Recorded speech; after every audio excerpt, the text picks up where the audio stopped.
Praise the Lord. பரலோக ராஜ்யத்தின் சுவிசேஷ ஊழியத்தின் சார்பாக இந்த ஜோசுவா ஜீவகுமாருடைய நன்றியும் சோத்திரத்தையும் கர்த்தருக்குள் நான் செலுத்திக் கொள்கிறேன்.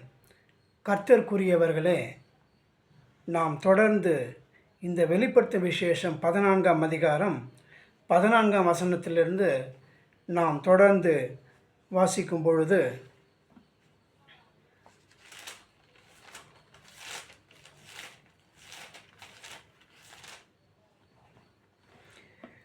பின்பு நான் பார்த்தபோது இதோ வெண்மையான மேகத்தையும் அந்த மேகத்தின் மேல் மனுஷகுமாரனுக்கு ஒப்பானவராய் தமது சிரசின் மேல் பொற்கிரீடத்தையும் தமது கையிலே கருக்குள்ள அரிவாளையுடைய ஒருவர் இருக்கதை கண்டேன்.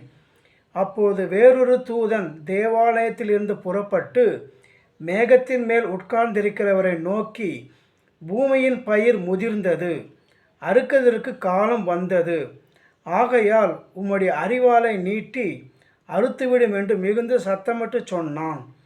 அப்போது மேகத்தின் மேல் உட்கார்ந்தவர் தமது அரிவாளை பூமியின் மேல் நீட்டினார். அப்போது பூமியின் விளைவு அறுப்புண்டது. பின்பு வேறொரு தூதனும் கருக்குள்ள அரிவாளை பிடித்து கொண்டு பரலோகத்தில் உள்ள தேவாலயத்தில் இருந்து புறப்பட்டு வந்தான்.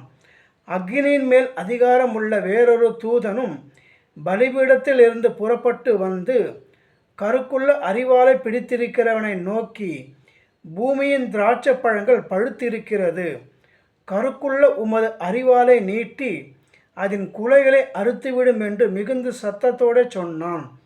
அப்பொழுது அந்த தூதன் தன் அரிவாளை பூமியின் மேல் நீட்டி பூமியின் திராட்சை பழங்களை அறுத்து தேவனுடைய கோபாக்கினை என்னும் பெரிய ஆலையிலே போட்டான். நகரத்திற்கு புறம்பே உள்ள அந்த ஆலையிலே அது மிதிக்கப்பட்டது. அந்த ஆலையில் இருந்து 1600 ஸ்தாதி தூரத்திற்கு இரத்தம் புறப்பட்டு குதிரைகளின் கடிவாளங்கள் மட்டும் பெருகி வந்தது என்று இங்கே, அதாவது வெண்மையான மேகத்தை உள்ள மனுஷகுமாரனுக்கு என்றும், மற்றும் இரண்டாவதாக சிரசின் மேல் பொற்கிரீடம் அணிந்தவராய் என்று இரண்டாவதாகவும், மூன்றாவதாக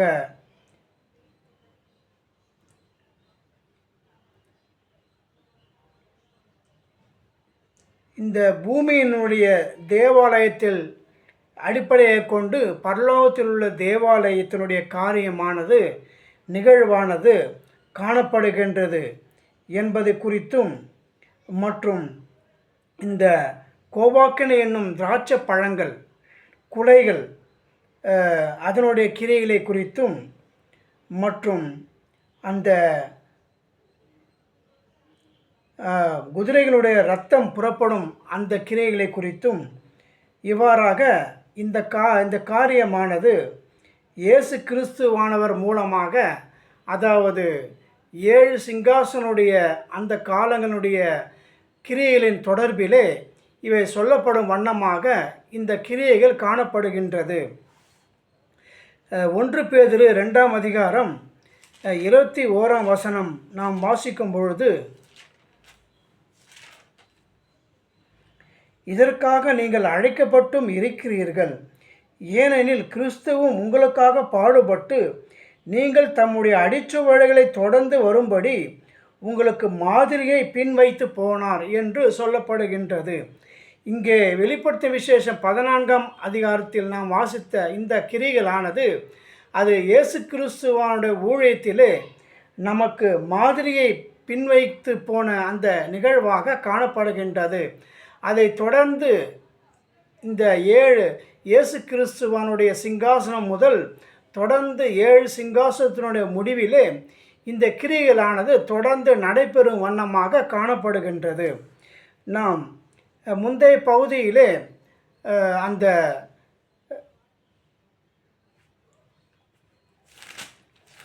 மனுஷகுமாரர்கள் என்ற வசனத்தின் அடிப்படையிலே நாம், மற்றும் திராட்சை குலைகள் பழுத்திருக்கிறது என்ற அந்த அடிப்படையிலே நாம் தியானித்தோம். இப்பொழுது இந்த வேத பகுதியிலே பொற்கிரீடம் என்ற தலைப்பினிலே இயேசு கிறிஸ்துவானுடைய கிரீடத்தை குறித்தும் சாத்தானுடைய கிரீடத்தை குறித்தும் நாம் இந்த வேத பகுதியிலே நாம் தியானிக்கப் போகின்றோம். வெளிப்படுத்தின விசேஷம் அந்த 14ஆம் அதிகாரத்தில் சொல்லப்பட்ட, பின்பு நான் பார்த்தபோது இதோ வெண்மையான மேகத்தையும் அந்த மேகத்தின் மேல் மனுஷகுமாரனுக்கு ஒப்பானவராய் தமது சிரசின் மேல் பொற்கிரீடத்தையும் தமது கையிலே கருக்குள்ள அரிவாளை உடைய ஒருவர் உட்கார்ந்திருக்கிறதை கண்டேன் என்று அந்த பொற்கிரீடமானது, ராஜ்யமானது, சிங்காசனமானது, ஆளுகையானது அது இயேசு கிறிஸ்துவானவருக்குள்ளும் சாத்தானுக்குள்ளும் காணப்படுகின்றது என்பதை இந்த பரிசுத்த வேதமானது நமக்கு வெளிப்படுத்துகின்றது.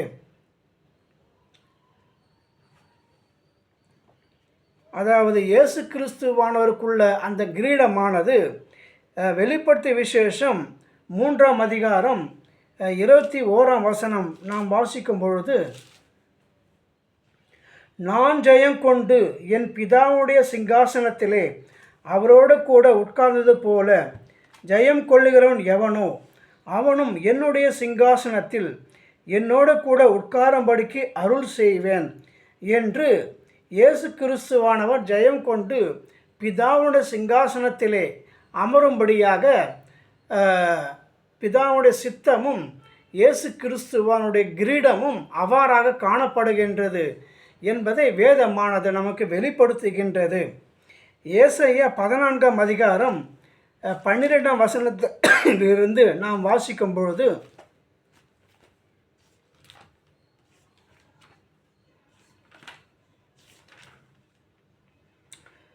அதிகாலையின் மகனாகிய விடிவெள்ளியே, நீ வானத்திலிருந்து விழுந்தாயே, ஜாதிகளை ஈனப்படுத்தினவனே, நீ தரையிலே விழ வெட்டப்பட்டாயே. நான் வானத்துக்கு ஏறுவேன், தேவனுடைய நட்சத்திரங்களுக்கு மேலாக என் சிங்காசனத்தை உயர்த்துவேன். வடப்புறங்களில் உள்ள ஆராதனை கூட்டத்தின் பர்வதத்திலே வீற்றிருப்பேன் என்றும், நான் மேகங்களுக்கு மேலாக உன்னதங்களில் ஏறுவேன், உன்னதமானவருக்கு ஒப்பாவேன் என்றும் நீ உன் இருதயத்தில் சொன்னாயே. ஆனாலும் நீ அகாதமான பாதாளத்தில் தள்ளுண்டு போனாய் என்று இங்கே சொல்லப்படுகின்றது.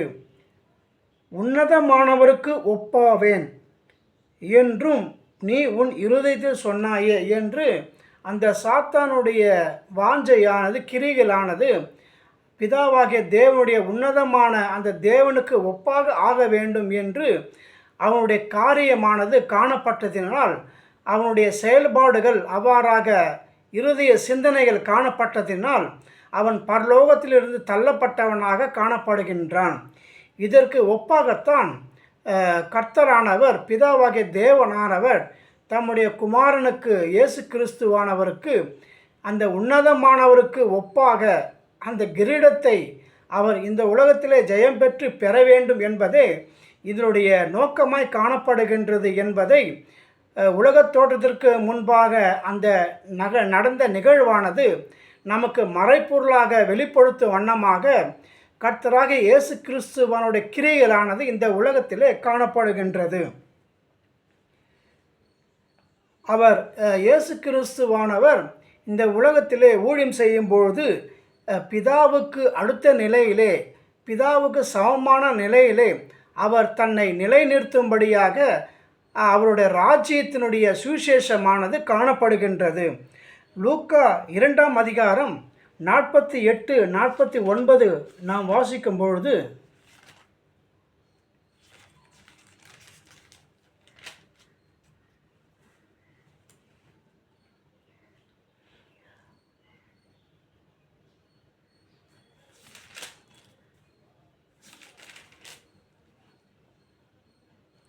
தாய் தகப்பன்மார் மாறும் அவரை கண்டு ஆச்சரியப்பட்டார்கள். அப்பொழுது அவருடைய தாயார் அவரை நோக்கி, மகனே, ஏன் எங்களுக்கு இப்படி செய்தாய்? இதோ உன் தகப்பனும் நானும் விசாரத்தோடே உன்னை தேடினோமே என்றாள். அதற்கு அவர், நீங்கள் ஏன் என்னை தேடினீர்கள்? என் பிதாவுக்கு அடுத்தவைகளில் நான் இருக்க வேண்டியதென்று அறியீர்களா என்றார். என்று பிதாவுக்கு அடுத்த நிலையிலே பிதாவின் கிரீடத்திற்கு உரியவராக இயேசு கிறிஸ்துவானவர் காணப்படுகின்றார் என்பதை பரிசுத்த வேதமானது நமக்கு வெளிப்படுத்துகின்றது. யோவான் 1ஆம் அதிகாரம் 14ஆம் வசனம் நாம் வாசிக்கும் பொழுது,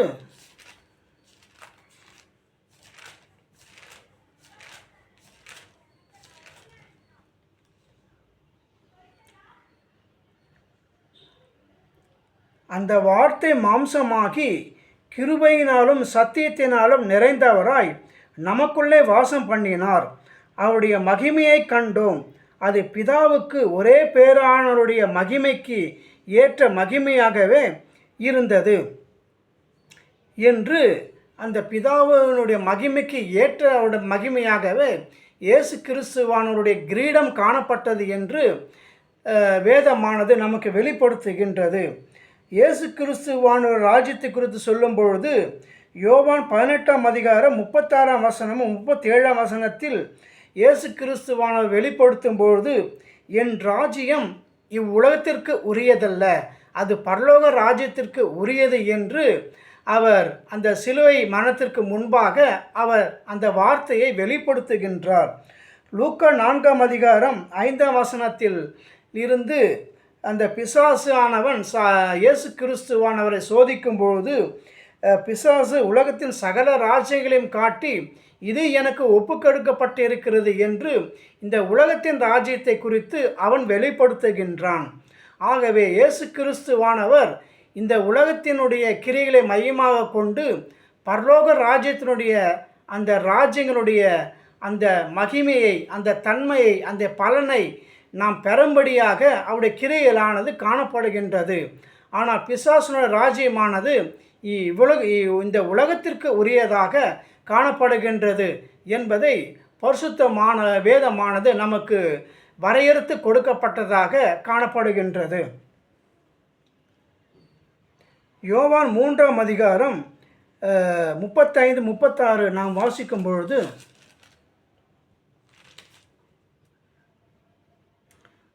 பிதாவானவர் குமாரனில் அன்பாயிருந்து எல்லாவற்றையும் அவர் கையில் ஒப்பு கொடுத்திருக்கிறார். குமாரனிடத்தில் விசுவாசமாய் இருக்கிறவன் நித்திய ஜீவனை உடையவனாய் இருக்கிறான். குமாரனை விசுவாசியாதவனோ ஜீவனை காண்பதில்லை, தேவனுடைய கோபம் அவன் மேல் நிலைநிற்கும் என்றான் என்று, அந்த பிதாவானவர் எல்லாவற்றையும் அவர் கையில் ஒப்பு கொடுத்தவராக இயேசு கிறிஸ்துவானவர் பிதாவுடைய கிரீடம் உள்ளவராக அவர் காணப்படுகின்றார்.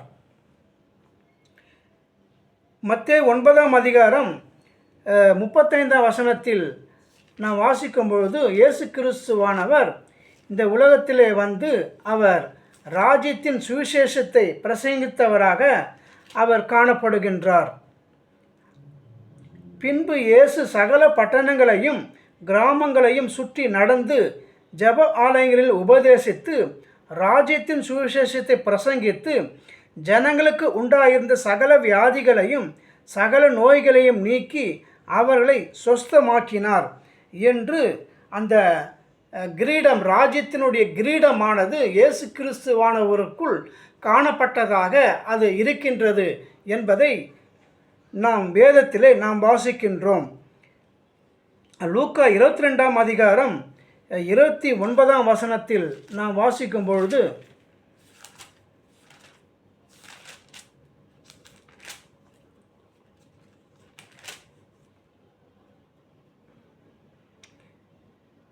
ஆகையால் என் பிதா எனக்கு ஒரு ராஜ்யத்தை ஏற்படுத்தினது போல நானும் உங்களுக்கு ஏற்படுத்துகிறேன் என்று, எனக்கு ஒரு ராஜ்யம் பிதா ஏற்படுத்தி இருக்கிறார், அதே போல உங்களுக்கும் நான் ஒரு ராஜ்யத்தை ஏற்படுத்தும் வண்ணமாக என்னுடைய கிரியைகளானது காணப்படுகின்றது என்பதை கர்த்தராகிய இயேசு கிறிஸ்துவானவர் வெளிப்படுத்துகின்றார். பிசாசின் ராஜ்யமானது மத்தேயு 12ஆம் அதிகாரம் 25ஆம் வசனத்தில் இருந்து நாம் வாசிக்கும் பொழுது இயேசு கிறிஸ்துவானவர் இந்த வார்த்தையை வெளிப்படுத்துகின்றார்.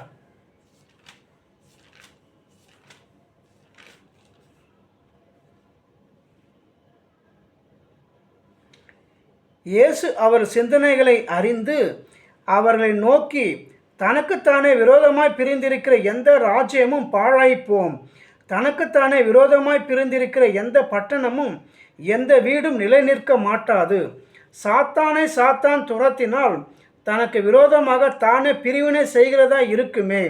அப்படி செய்தால் அவன் ராஜ்யம் எப்படி நிலை நிற்கும்? நான் பெயல்செபூலினாலே பிசாசுகளை துரத்தினால் உங்கள் பிள்ளைகள் அவைகளை யாராலே துரத்துகிறார்கள்? ஆகையால் அவர்களே உங்களை நியாயம் தீர்க்கிறவர்களா இருப்பார்கள்.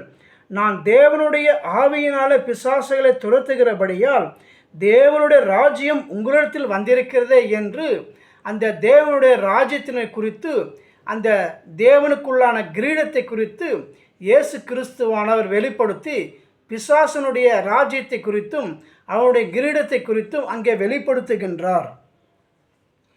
யோவான் 8ஆம் அதிகாரம் 44ஆம் வசனம் 45ஆம் வசனம் நாம் வாசிக்கும் பொழுது,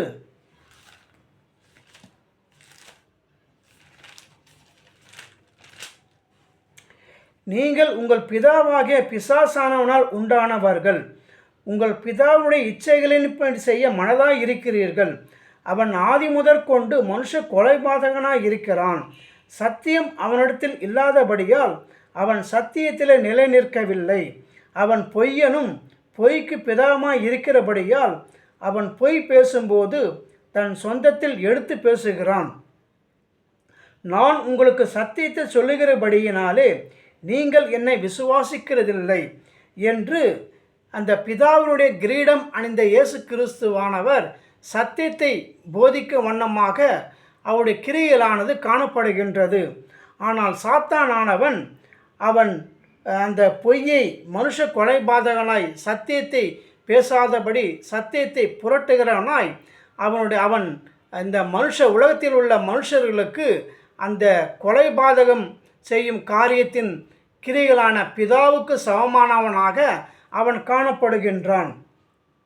உங்கள் பிதாவுடைய இச்சைகளின் செய்ய மனதாய் இருக்கிறீர்கள். அவன் ஆதி முதற்கொண்டு அந்த ஏதேன் தோட்டத்தில் ஆதி முதற்கொண்டு அவன் தன்னுடைய அந்த மனுஷ கொலைபாதகனுடைய கிரியைகளை, சத்தியம் இல்லாத கிரியைகளை அவன் செய்கிற வண்ணமாக அவனுடைய ராஜ்யமானது, அவனுடைய கிரியைகளானது காணப்படுகின்றது, அவனுடைய கிரீடமானது காணப்படுகின்றது என்பதை வேதமானது நமக்கு வெளிப்படுத்துகின்றது. எபேசியர் 6ஆம் அதிகாரம் 11ஆம் வசனத்திலிருந்து நாம் வாசிக்கும் பொழுது,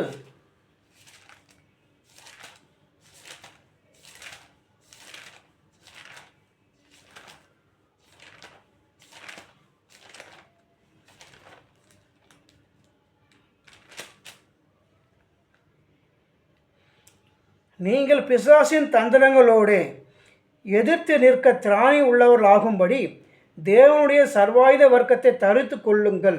ஏனெனில் மாம்சத்தோடும் இரத்தத்தோடும் அல்ல, துரைத்தனங்களோடும் அதிகாரங்களோடும் இப்பிரபஞ்சத்தின் அந்தகார லோகாதிபதிகளோடும் வான மண்டலங்களிலுள்ள பொல்லாத ஆவிகளின் சேனைகளோடும் நமக்கு போராட்டம் உண்டு. ஆகையால் தீங்கு நாளிலே அவைகளை நீங்கள் எதிர்க்கவும் சகலத்தையும் செய்து முடித்தவர்களாய் நிற்கவும் திராணி உள்ளவர்களாகும்படிக்கு தேவனுடைய சர்வாயுத வர்க்கத்தையும் எடுத்து கொள்ளுங்கள். சக்தி என்னும் கச்சையை உங்கள் அறையில் கட்டினவர்களாயும் நீதி என்னும் மார்க்க வசத்தை தரித்தவர்களாயும் சமாதானத்தின் சுவிசேஷத்திற்குரிய ஆயத்தம் என்னும் பாத ரட்சையை கால்களிலே தொடுத்தவர்களாயும் பொல்லாங்கன் ஏயும் அக்னி யாஸ்திரங்களை எல்லாம் அவித்து போடத்தக்கதாய் எல்லாவற்றிற்கும் மேலாக விசுவாசம் என்னும் கேடகத்தையும் பிடித்து கொண்டவர்களாய் நில்லுங்கள். இரட்சணம் என்னும் தலை சீராவையும் தேவ வசனமாகிய ஆவியின் பட்டயத்தையும் எடுத்து கொள்ளுங்கள் என்று இந்த பிசாசனுடைய ராஜ்யமானது இப்பிரபஞ்சத்தின் அந்தகார லோகாதிபதிகளோடும் வானம் மண்டலங்களில் பொல்லாத ஆவிகளின் சேனைகளோடும் நமக்கு போராட்டம் உண்டு என்று அந்த பிசாசனுடைய ராஜ்யமானது, கிரீடமானது அது கர்த்தருக்கு விரோதமான செயல்பாடு உள்ளதாக காணப்படுகின்றது என்பதை வேதமானது நமக்கு வெளிப்படுத்துகின்றது. லூக்கா 19ஆம் அதிகாரம் 10ஆம் வசனத்திலிருந்து நாம் வாசிக்கும் பொழுது,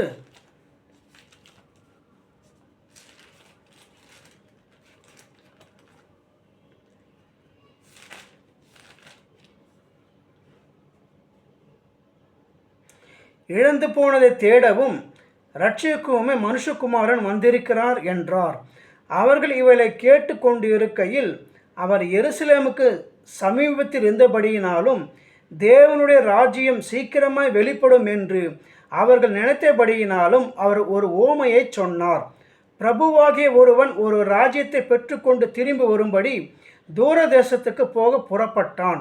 புறப்படும் போது அவன் தன் ஊழியக்காரரில் 10 பேரை அழைத்து அவர்களிடத்தில் 10 ராத்தல் திரவியங்கள் கொடுத்து, நான் திரும்பி வருமளவும் இதை கொண்டு வியாபாரம் பண்ணுங்கள் என்று சொன்னான்.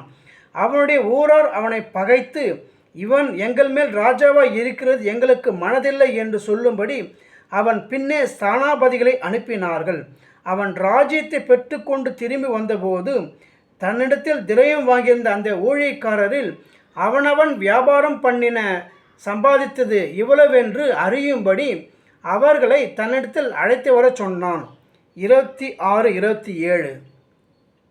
அதற்கு அவன், உள்ளவன் எவனுக்கும் கொடுக்கப்படும், இல்லாதவனிடத்தில் உள்ளதும் எடுத்துக்கொள்ளப்படும் என்று உங்களுக்கு சொல்லுகிறேன்.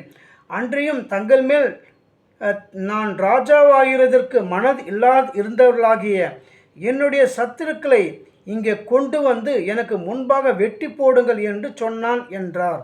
என்று ராஜ்யத்தை பெற்று கொண்டு திரும்பி வரும்படியாக இயேசு கிறிஸ்துவானவர் கிரிகளானது காணப்படுகின்றது. ஆனால் பிசாசனுடைய ராஜ்யமானது அவர் ராஜ்யத்தை பெற்றுக்கொள்ளாதபடி அதற்கு விரோதமான செயல்பாடுகளை பிசாசானவன் செய்கின்றான். எனக்கு விரோதமாக இருக்கிறவன் என்னை சிதறடிக்கிறான் என்று இயேசு கிறிஸ்துவானவர் வெளிப்படுத்துகின்றார். பிசாசனுடைய கிரீடமானது அது கர்த்தராகிய இயேசு கிறிஸ்துவானுடைய கிரியையிலே சிதறடிக்கும்படியான கிரியைகளாக காணப்படுகின்றது என்பதை வேதமானது நமக்கு வெளிப்படுத்துகின்றது. வெளிப்படுத்தும் விசேஷம் 19ஆம் அதிகாரம் 11ஆம் வசனத்திலிருந்து நான் வாசிக்கும் பொழுது, பின்பு பரலோகம் திறந்திருக்க கண்டேன். இதோ ஒரு வெள்ளை குதிரை காணப்பட்டது. அதன் மேல் ஏறியிருந்தவர் உண்மையும் சத்தியமுள்ளவர் எண்ணப்பட்டவர். அவர் நீதியாய் நியாயம் தீர்த்து யுத்தம் பண்ணுகிறார். அவருடைய கண்கள் அக்கினி ஜுவாலையைப் போல் இருந்தன. அவருடைய சிரசின் மேல் அநேக கிரீடங்கள் இருந்தன. அவருக்கே அன்றி வேறு ஒருவருக்கும் தெரியாத ஒரு நாமமும் எழுதியிருந்தது. இரத்தத்தில் தோய்க்கப்பட்ட வஸ்திரத்தை தரித்திருந்தார். அவருடைய நாமம் தேவனுடைய வார்த்தை என்பதே. பரலோகத்தில் உள்ள சேனைகள் வெண்மையும் சுத்தமான மெல்லிய வஸ்திரம் தரித்தவர்களாய் வெள்ளை குதிரைகளில் ஏறி அவருக்கு பின் சென்றார்கள் என்று அந்த இயேசு கிறிஸ்துவானுடைய ராஜ்யத்திற்கு உட்பட்டவர்கள் அவரை பின்பற்றுகிறவர்களாக காணப்படுகின்றார்கள். வெளிப்படுத்த விசேஷம் 9ஆம் அதிகாரம் 1ஆம் வசனத்திலிருந்து பிசாசனுடைய ராஜ்யத்திற்குரியவர்களை குறித்து அங்கே சொல்லப்பட்டிருக்கிறது. 5ஆம் தூதன் எக்காலம் ஊதினான். அப்போது வானத்திலிருந்து பூமியின் மேல் விழுந்த ஒரு நட்சத்திரத்தை கண்டேன். அவனுக்கு பாதாள குழியின் திறவுகோல் கொடுக்கப்பட்டது. அவன் பாதாள குழியை திறந்தான். உடனே பெருஞ்சூளையின் புகையை போல அந்த குழியிலிருந்து புகை எழும்பிற்று. அந்த குழியின் புகையினால் சூரியனும் ஆகாயமும் அந்தகாரப்பட்டது. அந்த புகையிலிருந்து வெட்டுக்கிளிகள் புறப்பட்டு பூமியின் மேல் வந்தது. அவைகளுக்கு பூமியில் உள்ள தேள்களின் வல்லமைக்கொப்பான வல்லமை கொடுக்கப்பட்டது. பூமியின் புல்லையும் பசுமையான எந்த பூண்டையும் எந்த மரத்தையும் சேதப்படுத்தாமல் தங்கள் நெற்றிகளில் தேவனுடைய முத்திரையை தரித்திராத மனுஷரை மாத்திரம் சேதப்படுத்த அவைகளுக்கு உத்தரவு கொடுக்கப்பட்டது. மேலும் அவர்களை கொலை செய்யும்படிக்கு அவைகளுக்கு உத்தரவு கொடுக்கப்படாமல் 5 மாதமளவும் அவர்களை வேதனைப்படுத்தும்படிக்கு உத்தரவு கொடுக்கப்பட்டது. அவைகள் செய்யும் வேதனை தேளானது மனுஷரை கொட்டும்போது உண்டாகும் வேதனை போல் இருக்கும். அந்நாட்களில் மனுஷர்கள் சாவை தேடியும் அதை காணாதிருப்பார்கள். சாக வேண்டுமென்று ஆசைப்படுவார்கள். சாவோ அவர்களுக்கு விலகி ஓடிப்போம். அந்த வெட்டுக்கிளிகளின் உருவம் யுத்தத்திற்கு ஆயத்த பண்ணப்பட்ட குதிரைகளுக்கு ஒப்பாய் இருந்தது. அவருடைய தலைகளின் மேல் பொன்மயமான கிரீடம் போன்றவைகள் இருந்தன. அவைகளின் முகங்கள் மனுஷ முகங்கள் போல் இருந்தன. அவருடைய கூந்தல் ஸ்திரீகளுடைய கூந்தல் போல் இருந்தது. அவைகளின் பற்கள் சிங்கங்களின் பற்களைப் போல் இருந்தன. இருப்பு கவசங்களைப் போல மார்க்கவசங்களை அவைகளுக்கு இருந்தன. அவைகளுடைய சிறகுகளின் இரைச்சல் யுத்தத்திற்கு ஓடுகிற அநேக குதிரைகள் போன்ற ரதங்களின் இரைச்சலுக்கு ஒப்பாய் இருந்தன. அவைகள் தேள்களின் வாள்களுக்கு ஒப்பான வாள்களையும் அந்த வாள்களில் கொடுக்குகளையும் உடையவர்களாய் இருந்தன. அவைகள் 5 மாதம் அளவும் மனுஷரை சேதப்படுத்துவதற்கு அதிகாரம் உடையவர்களாய் இருந்தன. அவைகளுக்கு ஒரு ராஜர் உண்டு. அவன் பாதாளத்தின் தூதன். எபிரேய பாஷையிலே அப்பெத்தோன் என்றும் கிரேக்கு பாஷையிலே அப்போலி என்றும் அவனுக்கு பெயர் என்று இந்த பிசாசனுடைய கிரியைகளை பின்பற்றுகிறவர்களும் அவருடைய தலைகளின் மேல் பொன்மயமான கிரீடம் போன்றவைகள் இருந்தன என்று இந்த பாதாள குழியின் திறவுகோல் கொடுக்கப்பட்ட அந்த கிரியைகளானது நமக்கு வெளிப்படுத்துகின்றது. மற்றும் அந்த கிரீடமானது நியாய தீர்ப்பின் கிரீடமானது இயேசு கிறிஸ்துவானவருக்குள்ளும் சாத்தானுக்குள்ளும் காணப்படுகின்றது என்பதை வேதமானது நமக்கு வெளிப்படுத்துகின்றது. யோவான் 5ஆம் அதிகாரம் 21ஆம் வசனத்திலிருந்து நாம் வாசிக்கும் பொழுது,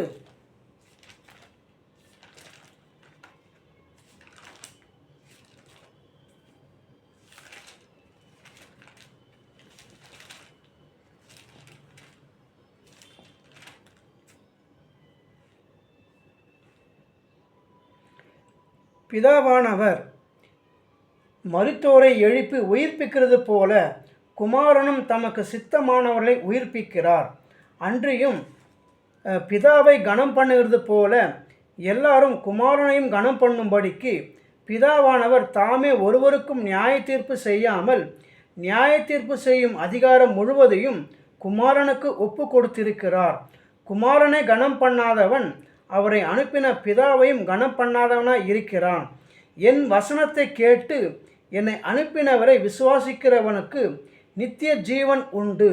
அவன் ஆக்கினை தீர்ப்புக்கு உட்படாமல் மரணத்தை விட்டு நீங்கி ஜீவனுக்கு உட்பட்டிருக்கிறான் என்று மெய்யாகவே உங்களுக்கு சொல்லுகிறேன்.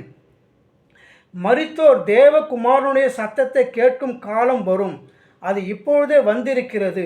அதை கேட்கிறவர்கள் பிழைப்பார்கள் என்று மெய்யாகவே உங்களுக்கு சொல்லுகிறேன். ஏனெனில் பிதாவானவர் தம்மில் தாமே ஜீவன் உடையவராய் இருக்கிறது போல குமாரனும் தம்மில் தாமே ஜீவன் உடையவராய் இருக்கும்படி அருள் செய்திருக்கிறார். அவர் மனுஷகுமாரனாய் இருக்கிறபடியால் நியாய தீர்ப்பு செய்யும்படிக்கு அதிகாரத்தையும் அவருக்கு கொடுத்திருக்கிறார் என்று இயேசு கிறிஸ்துவானுடைய கிரீடமானது நியாய தீர்ப்பு செய்யும் கிரீடமாக அது காணப்படுகின்றது. யோவான் 16ஆம் அதிகாரம் 7ஆம் வசனத்திலிருந்து நாம் வாசிக்கும் பொழுது,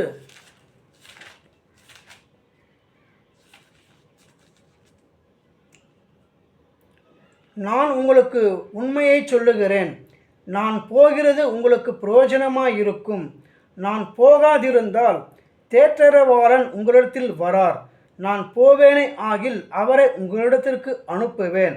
அவர் வந்து பாவத்தை குறித்தும் நீதியை குறித்தும் நியாய தீர்ப்பை குறித்தும் உலகத்தை கண்டித்து உணர்த்துவார்.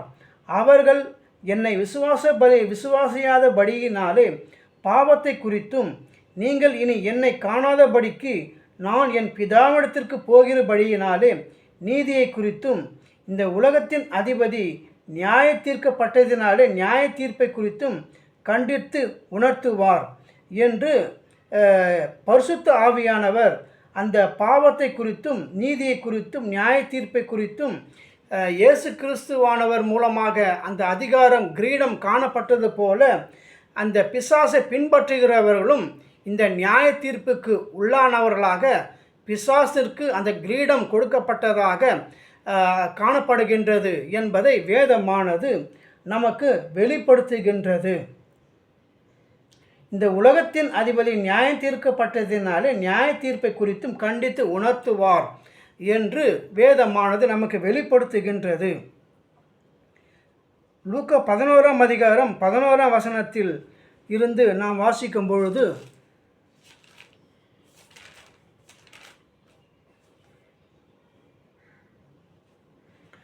உங்களில் தகப்பனாய் இருக்கிற ஒருவனிடத்தில் மகன் அப்பம் கேட்டால் அவனுக்கு கல்லை கொடுப்பானா? மீனை கேட்டால் மீனுக்கு பதிலாக பாம்பை கொடுப்பானா? அல்லது முட்டையை கேட்டால் அவனுக்கு தேலை கொடுப்பானா? பொல்லாதவர்களாகிய நீங்கள் உங்கள் பிள்ளைகளுக்கு நல்ல ஈவுகளை கொடுக்க அறிந்திருக்கும் போது பரமபிதாவானவர் தம்மிடத்தில் வேண்டிக் கொள்ளுகிறவர்களுக்கு பரிசுத்த ஆவியை கொடுப்பது அதிக நிச்சயமல்லவா என்றார். கர்த்தருக்குரியவர்களே, இங்கே அந்த 4 காரியமானது அது இந்த கல், அப்பம், முட்டை, மீன், முட்டை, தேல் என்று இந்த 3 காரியமானது அது 4 விதமான ஊழியத்திலே காணப்படுகின்றது. கல், அப்பம் என்று இயேசு கிறிஸ்துவானுடைய ஊழியத்திலும் அது காணப்பட்டது. வரப்போகின்ற இந்த சிவப்பு குதிரையுடைய தலைமையிலும் இந்த கல், அப்பம் என்ற அந்த ஊழியம் காணப்பட போகின்றது. அந்த கருப்பு குதிரையுடைய தலைமையிலே முட்டை, அதாவது மீன் மற்றும் பாம்பு அந்த கிரியைகளானது நடைபெறப் போகின்றது. மற்றும் 4வது முத்திரையான அந்த மங்கின நிறமுள்ள குதிரையிலே முட்டை, தேல் இந்த கிரியைகளானது நடைபெறப் போகின்றது. ஆகவே இந்த 4 விதமான 4 கிரியைகளுக்கும் பரிசுத்த ஆவியானுடைய வல்லமை எவ்வாறாக கொடுக்கப்படுகின்றதோ அதே போல் அதற்கு எதிராக சாத்தானுடைய வல்லமையும் கிரியை செய்யும்படியாக அவனுடைய கிரீடமும் அவனுடைய கிரியையும் அவனுடைய ராஜ்யமும் காணப்படுகின்றது என்பதை வேதமானது நமக்கு மறைப்பொருளாக இந்த கிரியைகளானது நமக்கு வரையறுத்து கொடுக்கப்பட்டதாக இது காணப்படுகின்றது. 2 பேதுரு 2ஆம் அதிகாரம் 4ஆம் வசனத்திலிருந்து நாம் வாசிக்கும் பொழுது,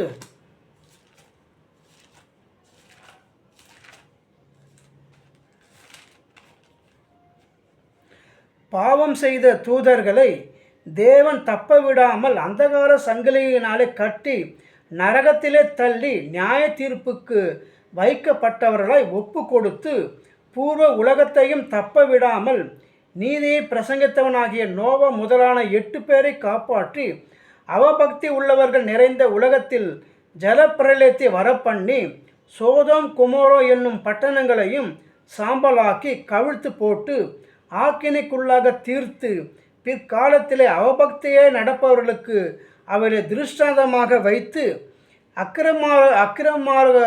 அக்கிரமக்காரருக்குள் வாசமாய் இருக்கையில் அவர்களுடைய காம விகார நடக்கையால் வருத்தப்பட்டு நாள்தோறும் அவர்களுடைய அக்கிரம கிரைகளை கண்டு கேட்டு நீதி உள்ள தன்னுடைய இருதயத்தில் வாதிக்கப்பட்ட நீதிமானாகிய லோத்தை அவர் ரட்சித்திருக்க கர்த்தர் தேவ பக்தி உள்ளவர்களை சோதனை நின்று ரட்சிக்கவும் அக்கிரமக்காரரை ஆக்கினைக்குள்ள ஆனவர்களாய் நியாய தீர்ப்பு நாளுக்கு வைக்கவும் அறிந்திருக்கிறார் என்று வேதமானது நமக்கு இந்த நியாய தீர்ப்பின் கிரீடத்தை நமக்கு வெளிப்படுத்துகின்றது.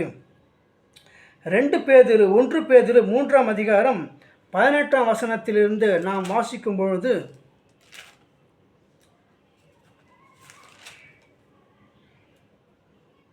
ஏனெனில் கிறிஸ்துவும் நம்மை தேவனிடத்தில் சேர்க்கும்படி அநீதி உள்ளவர்களுக்கு பதிலாக நீதி உள்ளவராய் பாவங்களை நிமித்தம் ஒரு தரம் பாடுபட்டார்.